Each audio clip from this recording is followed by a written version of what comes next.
for one more day. Thankfully for each of you, he'll be back on Monday. Yesterday, we heard from the President, Vice President, and other administration officials and House Republicans about our historic first step to repealing and replacing Obamacare. As they said in the Rose Garden, this isn't a victory for any one politician or political party. It's a win for the American people. Democrats always claim that they're in favor of choice when it comes to health care, which is weird to me because Obamacare is the opposite of choice. Obamacare imposed the one-size-fits-all will of so-called policy experts in Washington, D.C. on states instead of allowing those closer to the communities to tailor their health care system to the unique needs of their people. The American Health Care Act returns flexibility and accountability back to the states where they can make informed decisions about their own populations. We look forward to seeing the Senate take up the bill in short order so that we can move even closer to giving the American people the health care system they deserve. We've got a few things going on, as usual, here in the White House and across the administration. This morning's jobs report showed that the president's economic agenda of serious tax reform, slashing burdensome regulations, rebuilding our infrastructure, and negotiating fairer trade deals is adding jobs across the country. We added over 2,000 new jobs in April, and unemployment fell to a 10-year low. We especially saw expansion in the sectors of the economy the president has had a particular focus on: construction, manufacturing, and mining. We've made some very important progress over the last 10 days, realizing a bold plan for tax reform, moving the health care bill through the House, and funding our government. The president and his entire team will continue this laser focus on creating jobs for hardworking Americans and growing the U.S. economy. It's also Cinco de Mayo, an opportunity for us all to celebrate the extraordinary contributions that Mexican Americans have made and continue to make in this country. Yesterday, at the president's personal request, the vice president joined Labor Secretary Acosta, the Mexican ambassador to the United States, and many others for a reception. The vice president closed his remarks by echoing the president's promise to show great heart as we move forward with real and positive immigration reform, and sharing the story of his own grandparents who themselves took a chance by leaving Ireland for the land of opportunity and freedom. Finally, on a much lighter note, I wanted to make sure to note that everyone at the Department of Interior is having their first ever Bring Your Dog to Work Day, becoming the first federal department to go dog friendly. According to Secretary Zinke, having dogs in the workplace can help reduce stress. And so if anyone is up for a field trip later, just let me know, because I'm pretty sure that everybody here could use a little stress reliever. And with that, I'll take your questions. John Roberts. Sarah, welcome to the podium. Thank you. By the way, from all of us. On the process. Does that mean you're going to be super nice today, right? On the process of getting the American Health Care Act through the Senate, there's some talk that they may have to go back to the drawing board. As you know, it was an awfully heavy lift getting the AHCA through the House. Does the president expect that the process in the Senate could be even more difficult? Look, I think that the one thing that you can be sure of is to never underestimate this president. I think he's shown time and time again when he's committed to something, it's going to get done. He's made no secret he's committed to reforming the healthcare system. You're going to see that process take place. We're not going to get ahead of the legislative process. We expect there to be some changes, but we expect the principles and the main pillars of the health care bill as it exists now to remain the same. It sounds like there could almost be wholesale changes here. And is it possible for I know that this is a little bit hypothetical because you don't know where this is going, but if the Senate makes substantial changes to what passed the House, is it ever going to get out of the conference committee? Look, again, I think that we're focused on the big principles of the health care bill: lowering cost, creating a competitive environment, flexibility, giving states the ability to make decisions within the healthcare system. We don't expect those things to change. Again, I feel like there will be some changes. That's part of the process, the legislative process. We fully anticipate that to play out, but we expect that the big piece of this is the fact that Obamacare is simply unsustainable. Democrats know that, Republicans know that, the American people know that. We have to have change. That's what we're going to get, and we fully anticipate that to take place. Sarah, the Senate tends to be a more deliberative body. How patient is the president on this health care bill? He obviously has other priorities that he's working on, tax reform, infrastructure. And does he feel like there's needs to be sort of an artificial deadline perhaps on when this bill needs to go to conference, perhaps by the 4th of July? Not necessarily. The president's focused on getting it right, not getting it fast. I think we saw the mistake that the Democrats made by trying to force and rush this through. We're taking the appropriate steps to make sure that the American people get the health care system they deserve, and that's the president's commitment, not an artificial timeline. Is it fair to say that this should be called Trump care at this point? Again, I said this yesterday, but look, we're not focused on labels. What this president wants to be remembered for is not the name that's put on it, but the person that got rid of Obamacare and put a system in place that actually worked for the American people. That's the type of legacy he'd like to be focused on, is being the president that actually reformed health care to benefit Americans instead of to bankrupt them. And so call it what you want, but we're calling it reform, and we're calling it a system that works. Sarah, Kristen? just to follow up on the question about the timeline, John Cornyn said, Senator Cornyn said, we're not under any deadline. I heard you say in your opening remarks that you expect the Senate to take this up in short order.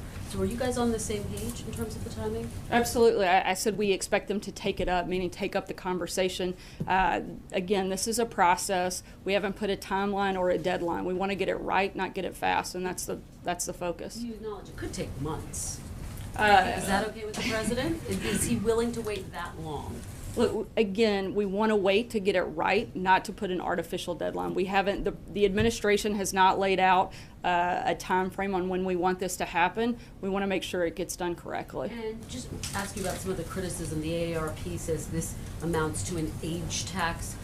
Other medical organizations have expressed concerns that those living with pre-existing conditions will in fact see their premiums go up. So can you guarantee Americans, people living with pre-existing conditions, seniors, that they won't see hikes in their premiums and what they pay for health care? One of the biggest priorities of this health care plan and this health care bill, particularly for the president, was ensuring that people with pre-existing conditions were protected. The final bill added an additional $8 billion to go a step further to provide another layer of protection And for. I understand that, but some opponents call that a Band-Aid. They say it's just not enough money.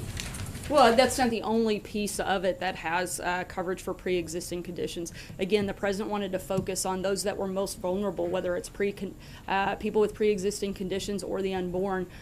He was certainly focused on protecting the most So vulnerable. can the president guarantee those Americans This they is won't like see their 12 premiums question go up? Friday Just to instead of follow two question up. Follow up.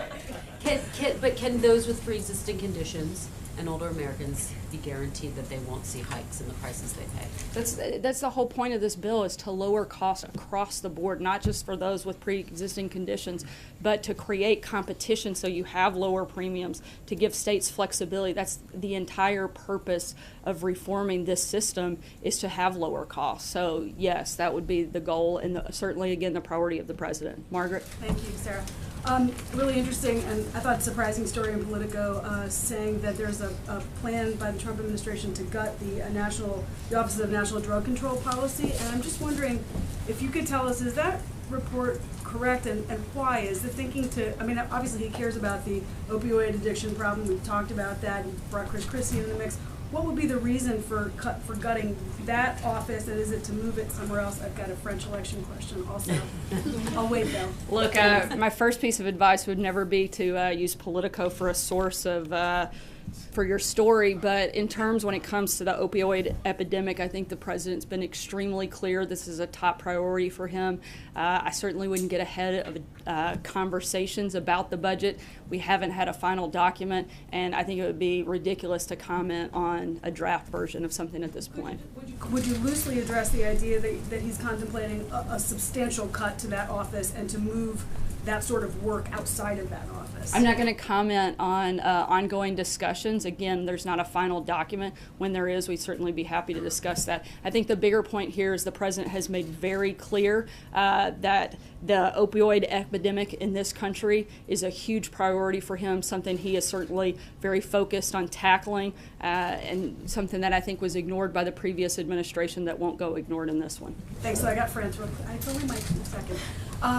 French elections, we know President Obama has a dog in the fight. Does President Trump have a dog in the fight If so, who, and if not, does he at least have a prediction on who's going to take it and whether that matters? I haven't had the opportunity to have a conversation with him about whether or not he supports any particular candidate, but I can tell you that the president will work with whoever the people of France decide to elect. That's a decision that they need to make, but the president's committed to working with leaders across the globe to combat a whole host of issues, and certainly would do that with whoever the people elect.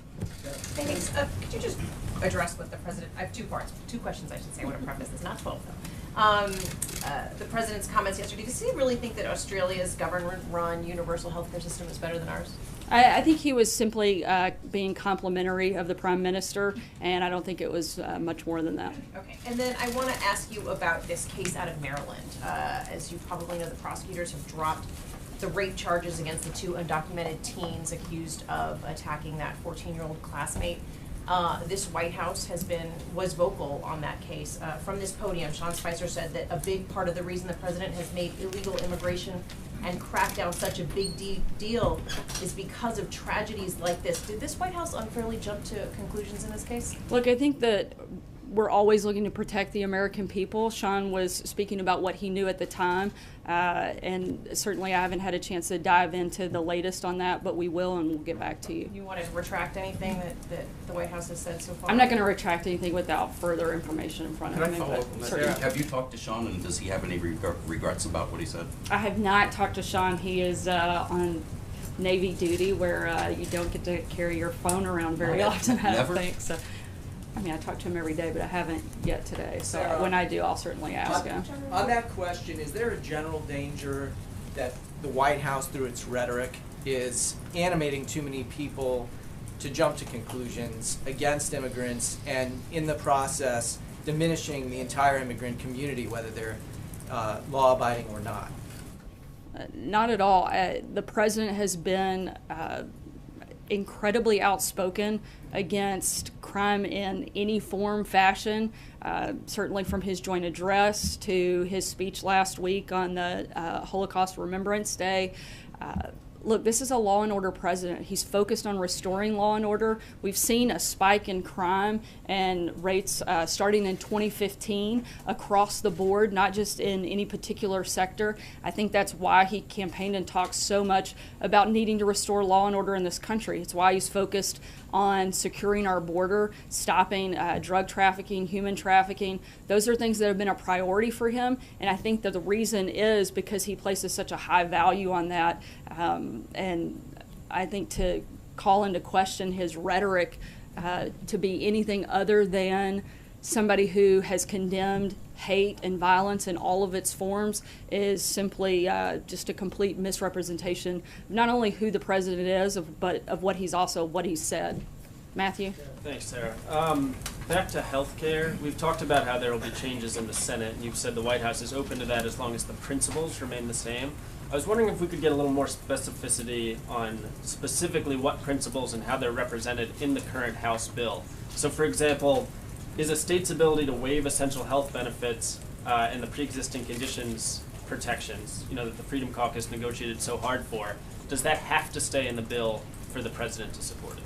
Look, again, I think that the biggest piece of that is to allow states that flexibility, that the people that are closest to the people getting care are the ones helping make that decision. That has to stay. Look, I'm not going to litigate the details from here, but that's part of the legislative process and part of the ongoing discussions. But I know that it's a priority for the president as well to protect people with pre-existing conditions. Just to follow up on that, so we heard a lot of the rhetoric about repealing the Affordable Care Act being about job creation, and you cited those jobs numbers at the beginning. I think we're in month 86 straight of job growth. And we're hearing less of the talking point about Obamacare killing jobs. Does the president still stand by that this was a job killer and that that's a reason to repeal it, or has he moved on from that argument? I certainly think he stands by that comment. But how do you explain the consistent growth since that act was passed. Well, I think other things have taken place. Just because one thing may be killing jobs, that doesn't mean you can't have job growth in other sectors. Primarily, the places where we saw the most growth in this jobs report were in manufacturing, coal miners, other places. So I certainly think you can have job growth even when there are job-killing regulations. Sarah, back to the comment that the President made to the Australian Prime Minister. Are you saying that he didn't mean what he was saying when he said that they have a better healthcare system? I'm saying that the president was complimenting a foreign leader on the operations of their healthcare system, and that it didn't mean anything more than that. But he Carolee? he doesn't believe they have a better healthcare system? I think he believes that they have a good healthcare system for Australia. Again, that's one of the biggest things that is wrong with Obamacare. It's tried to be a one-size-fits-all, and that's the opposite of what the plan is that we're putting in place right now. It allows for state flexibility. What works in Australia may not work in the United States. So I think, again, he was complimenting the Prime Minister, and we're focused on putting a healthcare plan in place that works here. Carolee? The Pentagon said today that a Navy SEAL was killed in Somalia first in quite some time. Does the White House has a comment on that? Is the President briefed on that? Should we expect a statement from him? The president has been briefed on that. He spoke directly with General McMaster earlier today. Obviously, we first and foremost want to express our deepest condolences and our deepest appreciation for all of the men and women in the military and the ultimate sacrifice that they paid, particularly this soldier and all of the others. The president has made it certainly a major priority to protect the men and women who protect us. That's one of the reasons that he wanted to put so much emphasis on rebuilding the military, and that was a priority for him in the budget. And again, our deepest sympathies and condolences go out to all of the men and women in uniform, and particularly this family. Should we expect a statement from him? From the president? I don't know at this time if he'll. I know he doesn't want to get ahead of the notification process, and that's still taking place at this point. Sarah. Abby? Hey, Sarah. So the president tweeted this morning that he's saving taxpayers' money by working from Bedminster over the weekend instead of New York City, but would he not save more money by simply working out of the White House? And why is he making that sort of comparison? Well, look, this is the president's first time to be back in the New York metro area, and he's staying at his private residence in New Jersey versus staying in Manhattan. Had he stayed in Manhattan, the disruption would have been far greater than being in New Jersey. The bottom line is the president no matter where he goes, and he doesn't get to control the level of costs and security that may come along with that. But he does control where he works. Why doesn't he work more from the White House? He spent the last maybe 14 weekends. You guys complain we work too much around here and that you're too tired, and now we don't work enough. For the purposes of costs and savings to American taxpayers, which he raised this morning. Again, this is the president's first time to go back home to the New York metro area, and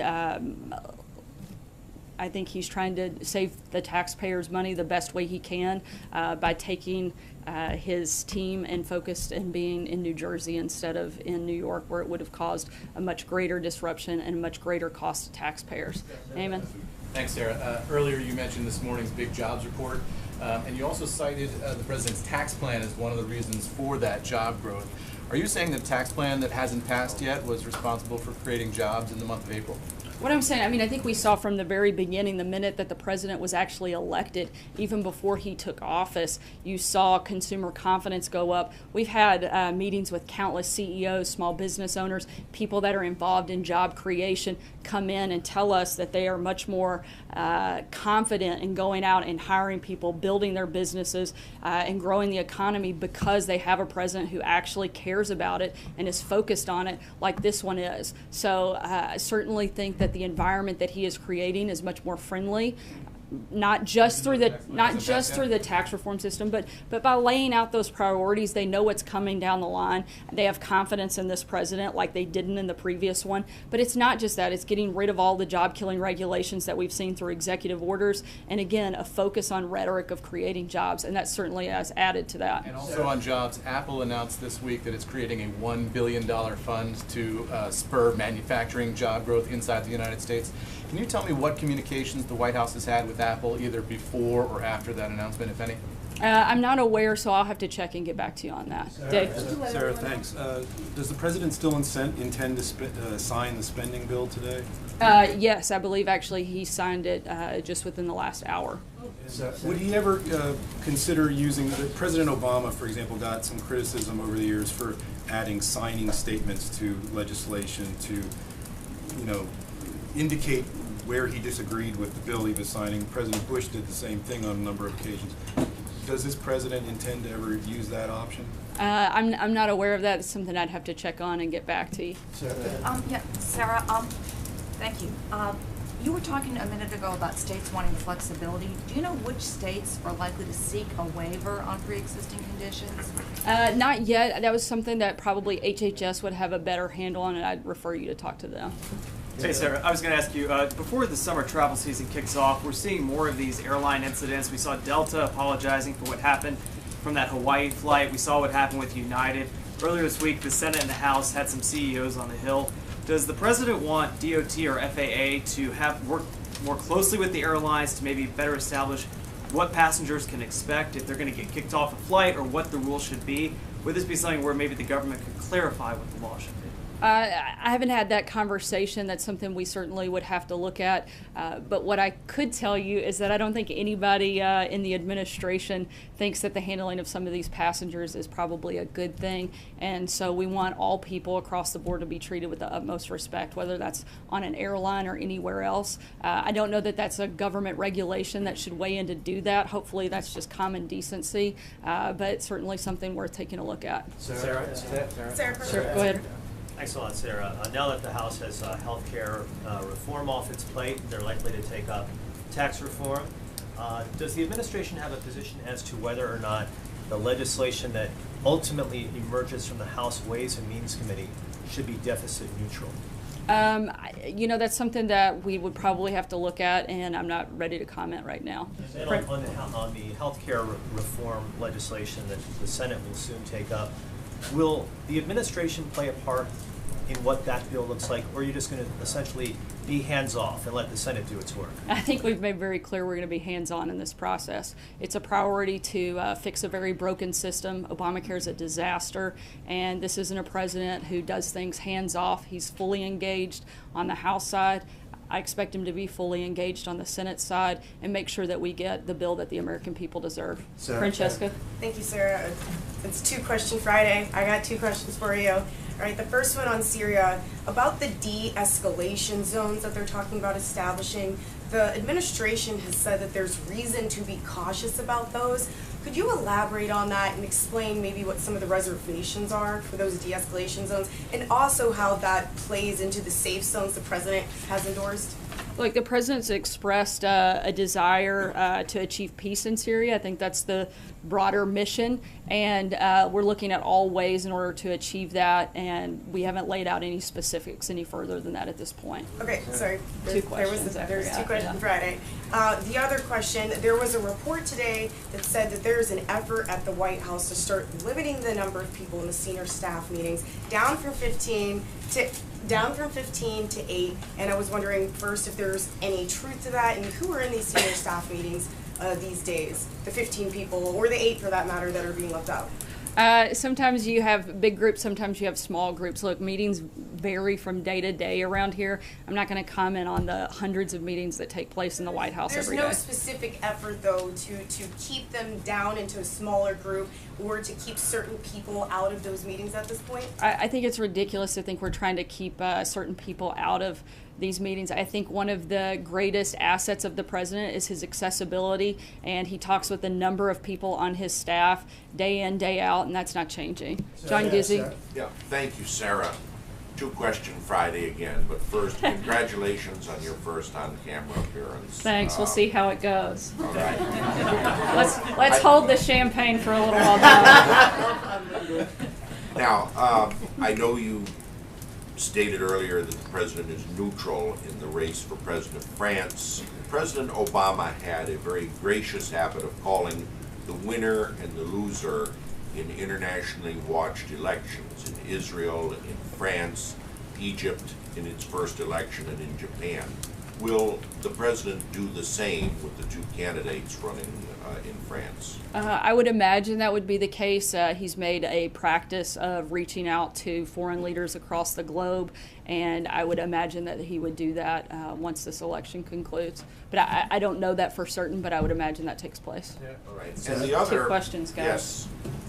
The other, going back to the president's executive order on the Johnson Amendment, nearly 20 years ago, Congressman Walter Jones of North Carolina introduced the first legislation to repeal the Johnson Amendment and said at the time that it would take an act of Congress. And while the president's executive order tells the IRS agents not to enforce it, the law is still on the books. Does the president support a repeal measure for the Johnson Amendment? He's committed, I think, to religious liberty and protecting it, and whatever that requires. I think this is the first step in a process, and I don't think we're taking anything off the table when it comes to protecting the rights of all the citizens of this country. Sarah. Yeah. What happened to the White House chief usher? So I know that question has come up. She is no longer employed here at the White House, but we left on very good terms and wish her the very best, and certainly hope for great things for her in the future. However, it's not uncommon that you might have a transition of staff when a new administration comes in, and it's simply nothing more than that, and we certainly wish her again the very best. New chief usher? I believe that the deputy usher will be serving as the acting usher for right now. Thanks so much. The White House, when the White House announced that the Colombian president was going to come here, mentioned Venezuela being a major topic. Venezuela's been a big topic with the visit by President Macri of Argentina. What are the president's administration's major concerns about Venezuela, and what does he hope out of Colombia in regards to assistance with this situation? I think the situation in Venezuela, some of the acts there have been deplorable, and certainly something that we're monitoring very closely in terms of specific movement or engagement that we have at this point. I can't comment any further on that right now, but something we're certainly aware of, monitoring, and keeping a very close eye on. Go ahead in the back. Thank you. The president said that it's, quote, not good that Susan Rice has declined an invitation to testify on the unmasking of U.S. citizens. Does the president think that Congress should subpoena her? I think that that's a question for Congress, but I do think that it's sad that she has chosen not to be transparent in this process and, frankly, not to cooperate in this process. We feel very confident that as all of this plays out, it will land on the right side of where we are, but I think it's unfortunate for her and has really no bearing for us. When in Israel, will the president meet with Mahmoud Abbas, and if so, where? And also, is he planning to take that opportunity to deliver a more formal speech about how he sees a potential peace process? I don't know if any plans for that have been made, but we'll certainly keep you guys posted. I'll take one last question. Thanks, Blake. Sarah. Let me just wrap it up then with healthcare. Yesterday, you had said that it was the House wasn't waiting on the CBO. You gave the reasons why. You said today that you would like to see the Senate move in short order. However, they are waiting for the CBO to score this. So I'm just trying to figure out the timing of this. Is the White House okay with the Senate waiting for the CBO, even though it was justifying yesterday the House kind of breezing past it? I think that's something for the Senate to decide if they want to wait for that. Look, that's not something that's held us back. I think I know the gospel pretty well, and I'd say the CBO is not the gospel. They've been wrong before. They can certainly be wrong again. And, I think, again, we'll let the Senate make a decision on whether or not they want to wait for that. But we feel very confident in where the plan is and moving it forward. Thanks, guys, so much. See you on Monday.